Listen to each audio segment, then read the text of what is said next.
Hello. Some of you of a similar age to myself might have vaguely remembered an incident that happened in the 1960s that you probably read about if you didn't experience it, because the reverberations were still continuing well into the 70s and further. It was called the Profumo affair.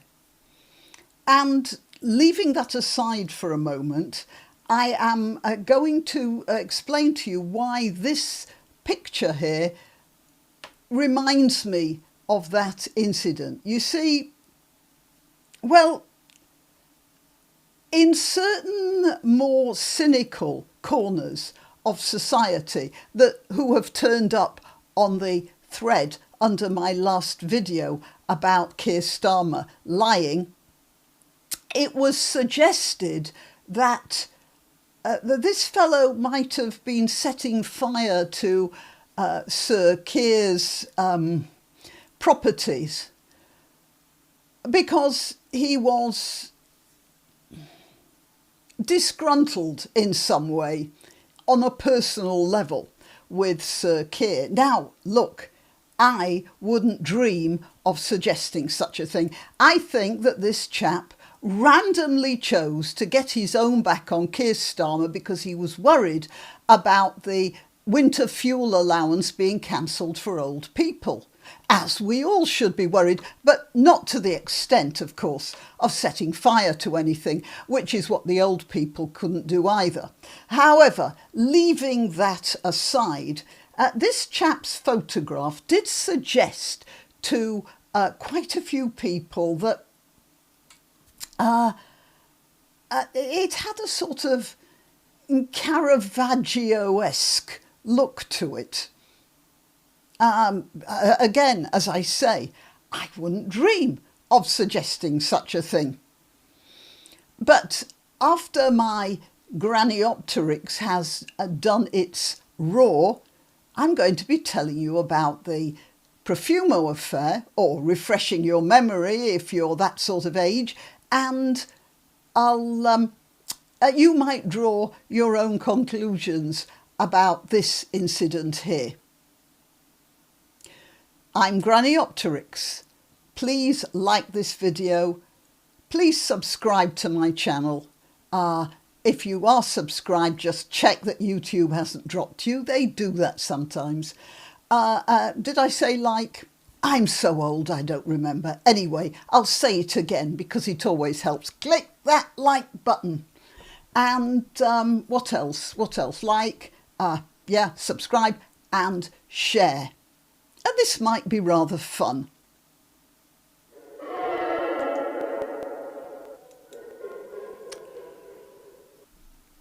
So, put yourself back to 1961 and Christine Keir, 19 years old and a nightclub dancer, was what might nowadays be termed a yacht girl.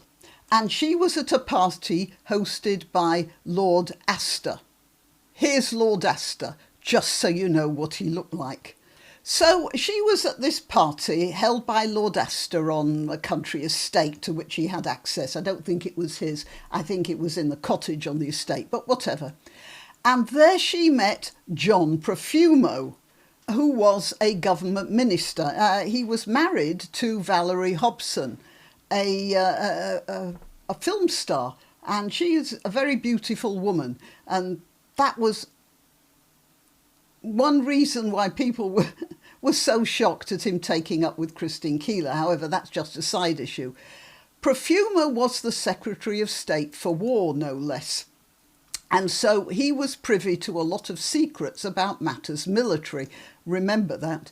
It's important. He wasn't the Secretary of State for Housing or Health or anything domestic like that. He was in charge of the big bangs, and this was the time of the Cold War, remember. So it was sort of interesting that Miss Keir was already in a relationship with a Soviet naval attaché called Evgeny Ivanov. Well, Keir states that she never transferred information from Profumo to Ivanov.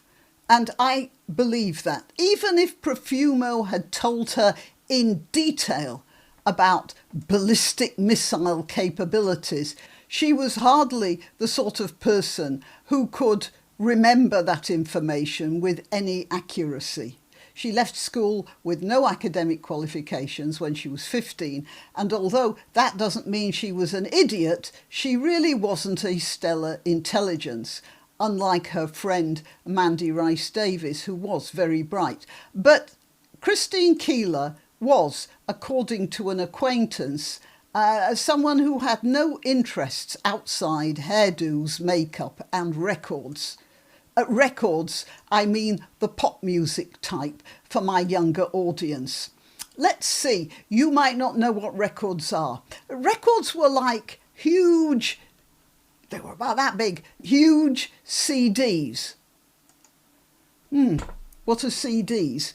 Oh, well, CDs were like shiny beer mats which had music on them and lasted about 5 years before I was using them to keep the birds out of my cherry tree. Anyway, back to records. They were analogue items with grooves that when you put a needle in and spun the record, the grooves resonated to simulate music. And you had to play them on a special gadget the size of a kitchen range. It was called a gramophone player. Now, buckle up, kids, because it isn't only ancient musical reproducers that I'm going to be talking about. I'm also going to be talking about politicians being ashamed of lying. Imagine that. So, if you want to know a bit more about those dear dead days when a government minister resigned and spent the rest of his life in charity work because he'd said one lie to Parliament, then listen up, or rather, listen and weep. So, in 1963, there was an incident which came to the attention of the police. Keir was at the time living in a flat belonging to a man called Dr. Stephen Ward. He was an osteopath who had many very important clients. He was frequently described as a society osteopath. The papers tried to say that Ward was romantically involved with Keir, but it seems it was more that he just liked having pretty girls around. He also introduced those pretty girls to various members of the upper classes who were his clientele, but it's doubtful that he accepted money for that. However, he was accused later on of being a pimp. But this was one of those Tommy Robinson type of accusations that the powers that be manage to label people they don't like.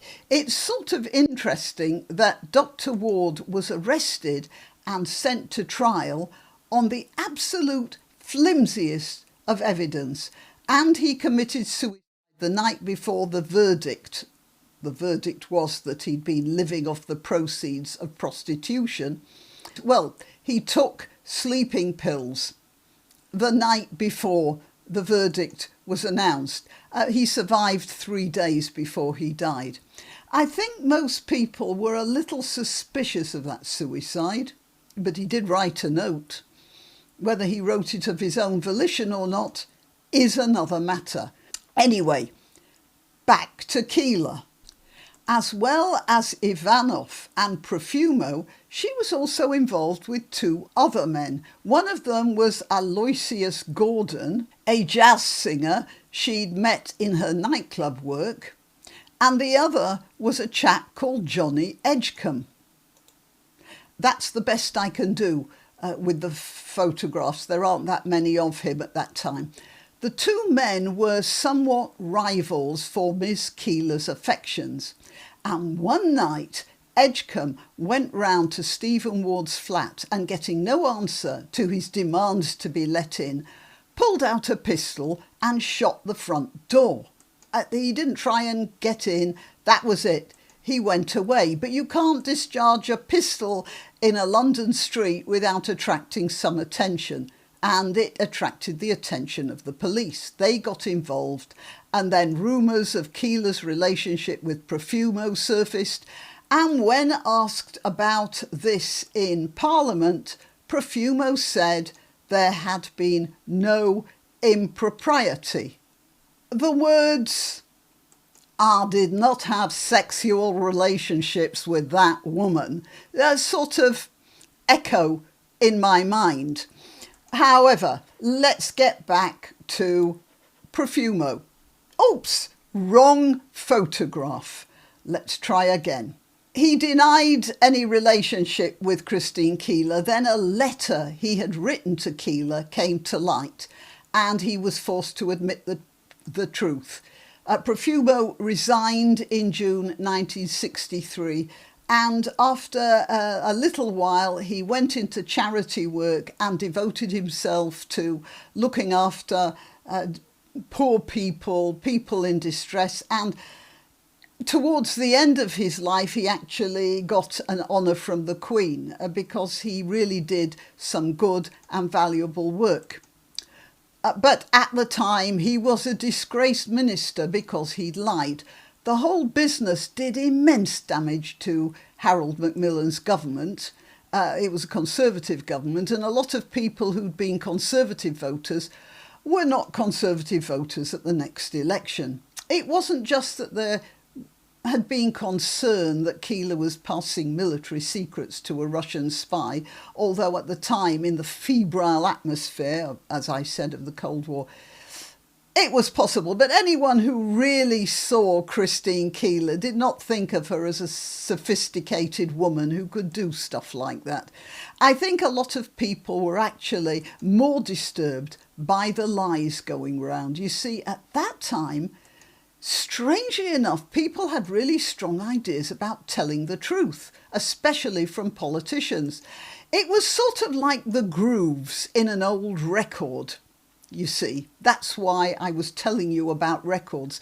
It was etched into their moral perception like it was etched into the plastic of the records.